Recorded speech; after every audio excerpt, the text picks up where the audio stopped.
Baby, you give me ice and fire. You're giving me wind and rain. You're some kind of butterfly. Baby, you give me midnight. If you're a fan of motorsport out there and you like playing games, video games that is, you've probably at least had the thought of trying sim racing. But when you went online and searched for a sim racing setup, your bank account probably started crying after catching a glimpse of the prices. And you probably never gave it another thought after that. That's where this thing comes in. This is the Thrustmaster T300, a legend in the sim racing world. Back when this thing came out in 2014, it cost €550 here in Europe. And guess what?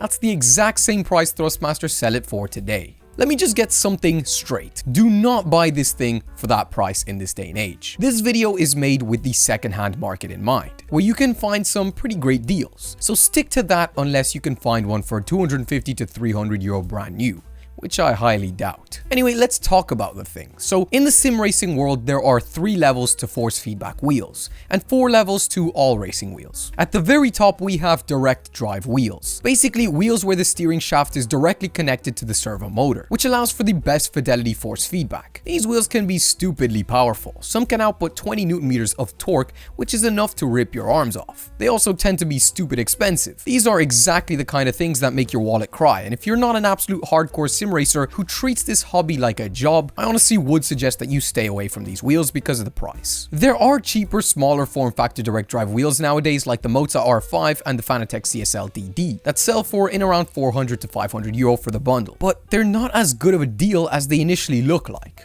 I'll get into that a little bit later. The second category down is the belt-driven category, and that's where the T300 is. Basically, what that means is that there's now a middleman between the motor and the wheel that is used for the transfer of torque, which is force feedback. As you might imagine, a belt may not be able to transfer as much of the finer details a direct drive wheel can, and they also tend to be a bit less powerful. Still though, there's a reason belt-driven wheels have been highly recommended to sim racers on a budget since the dawn of time. It's because they're pretty damn good at what they do for the price. And just because they're not as good at certain things, dislocating your arms, that doesn't mean they suck. It's quite the opposite actually. Next, there's the gear-driven wheels, where instead of a belt, there are a bunch of gears. The Logitech wheels all use this technology for its force feedback, and still, they're pretty decent. Problem is though, they tend to be a lot weaker and feel coggy when turning the wheel. It's not as bad as some people make it out to be. I've owned and used a G27 for the last few years, and it's still perfectly fine. But it does make it feel a bit more like a toy, and you can definitely feel and hear the cogs. It's pretty freaking loud. And finally, there's no actual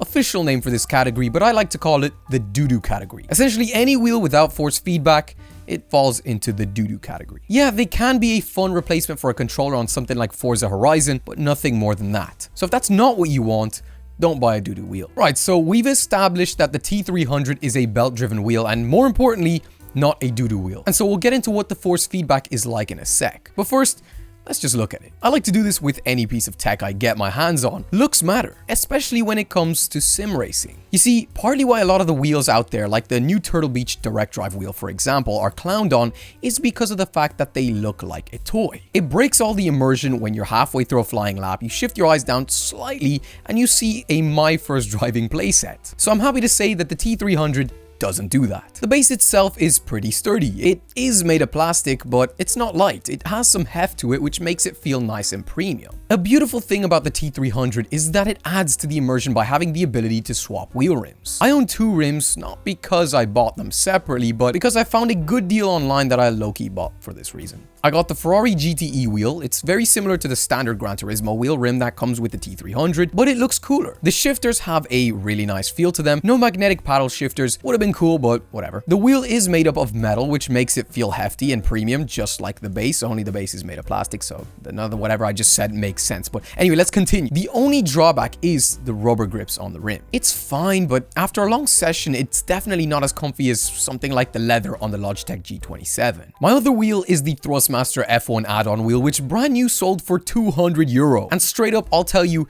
if I spent that money on this rim, I'd probably lose it, man. I'd go nuts. It's not a bad wheel, but it just feels a bit cheap. Definitely cheaper feeling than the GTE wheel, even though Thrustmaster charged like double the price for it. The paddle shifters are just not as nice feeling, and the rubber feels like the GTE rubber grip, so all the downsides of the GTE, none of the upsides. It's all in all just a worse wheel rim, I'd say, but funny enough, this is the wheel I end up using most of the time anyway. And it all comes down to immersion. I like driving GT3 cars, which tend to have that F1 kind of wheel, you know what I mean? So why not? Overall though, Thrustmaster have a nice little selection of wheel rims available, and you can definitely find some nice deals out there if you look. So that's really nice to have for the immersion aspect. But most importantly, what matters is the force feedback. Yeah, people say the pedals are the most important thing, but you can really connect a whole lot of pedals to this thing. I'll just throw it out there though.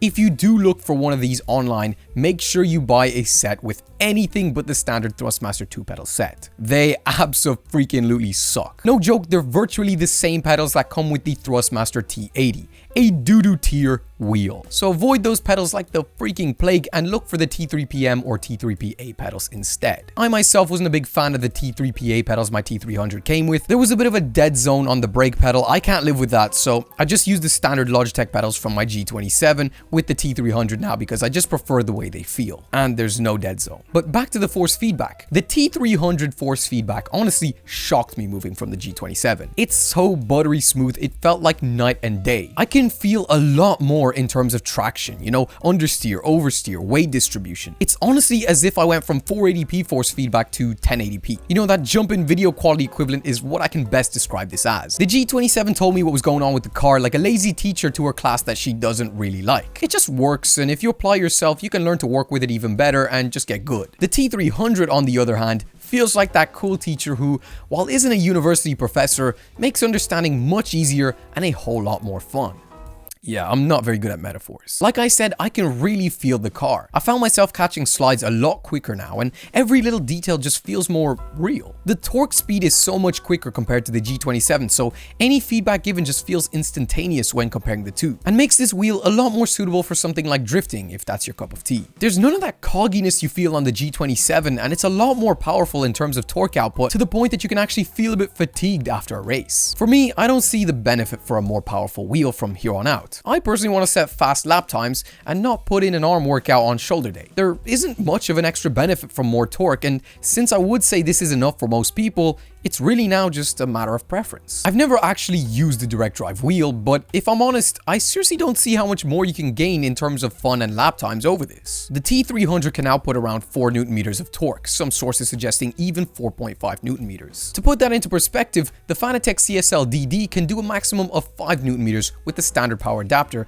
and the Moto R5 can do 5.5. Sure, it's better force feedback, but you're spending so much more money. And the T300 has PC and PlayStation compatibility, and the TX model, which is basically the same thing as the T300, only the Xbox model, has, well, PC and Xbox compatibility. Whereas on the CSL DD and Moto R5, they're only PC compatible, and if you want a PlayStation compatible Fanatec wheel, the cheapest is the CSL DD Pro, which is a crap ton more money. Now, if you only play on PC, that's fine, right? You're paying more and you're getting a little more. But for people like me, I love playing Assetto Corsa, AMS2, and ACC on PC. They're absolute great sims. However, they do lack hard in online, which is my favorite thing to do. Nothing compares to beating real people in a race and in qualifying because you're faster, or maybe they just suck. It's the whole point of racing. Sure, you do have iRacing on PC, but with the cost of tracks and cars on that game, you might as well start go-karting in real life. That way, you can even touch some grass while you're at it. I prefer a game I could just hop on whenever I feel like it, whatever time of the day, and hop in a race with people of my skill level without having to grind 24/7 like I'm being paid to. And the game that I found does that absolutely flawlessly is Gran Turismo 7. And that's a PlayStation exclusive, meaning had I owned a CSL DD or Moto R5, or pretty much 99% of all direct drive wheels, I would have had to buy a new wheel or a drive hub adapter that costs even more money. You see what I mean when I say that the deal it presents itself as isn't as good as it may initially seem? There's always something else you just need for a direct drive wheel, which just shoots the cost through the roof. And me personally, I'm not a fan of that. Like I said, the T300 has flawless compatibility with my PS4,